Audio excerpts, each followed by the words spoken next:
बायको आपल्या करताय किती जगाला दाखवण्याकरताय संस्कृतीचा पारबट्ट्या बोर्ड. आमच्या इथं प्री वेडिंग झालं, लग्न ठरलेलं, प्री वेडिंग झालं आणि बोलण्यातून त्या मुलाचं आणि त्या मुलीचं काहीतरी फीस कटलं, त्यांचं लग्न मोडलं, लग्न लागलं नाही. मग त्या मुलीचं दुसऱ्या ठिकाणी लग्न जुळवलं, ते लग्न लागलं, ती मुलगी नांदायला गेली, पण या मुलाचं लग्न जुळत नव्हतं. त्यानं प्री वेडिंग फोटो शूट केलेले होते त्या मुलीचे, त्याच्या सोबतचे त्या मुलीचे सगळे फोटोज तिच्या नवऱ्याला पाठवले. ते लग्न मोडलं, आता ती मुलगी बापाच्या घरी आहे. या प्री वेडिंगनं जर एखाद्या माऊलीचा प्रपंच उद्ध्वस्त होत असेल, आपल्या लेकीबाईचं जीवन, तिला अडचणीला सामोरं जावं लागत असेल, तर का हट्ट करता या गोष्टीचा? निदान बापांनी तर आवर घाला, की बापांची ताकद राहिली नाही पोराला काही विचारायची. कष्ट तुमचे, प्रॉपर्टी तुमची, मेहनत तुमची, इज्जत सन्मान. लोक तुमच्या पोराकडे पाहून नाही येतो लग्नाला, तुमच्या घरी तुमच्या तोंडाकडे पाहून लग्नाला येतात. 25 वर्षाचं कार्ट, ज्याला संबंध जोपासता येत नाही, त्याला काय अकलेचा भाग आहे? त्यानं गोळा केला हा समाज, तुम्ही गोळा केलाय आयुष्यभर चांगलं जगून मधमाशी सारखा, त्याला काय अक्कल आहे?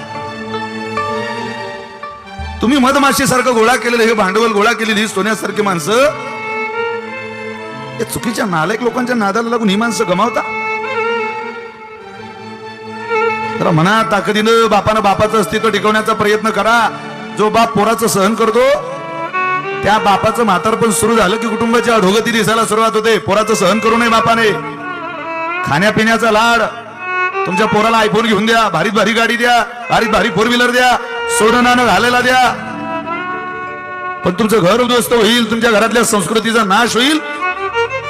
अशा चुकीच्या प्रथांचा लाड तुमच्या लेकराकडून तुम्ही खपून घेऊ नका. भागवताचा आवाज आहे, तुम्हाला ऐका. या विशाल महाराज खोलेचं एवढं की तुमच्या पोरासारखं आहे.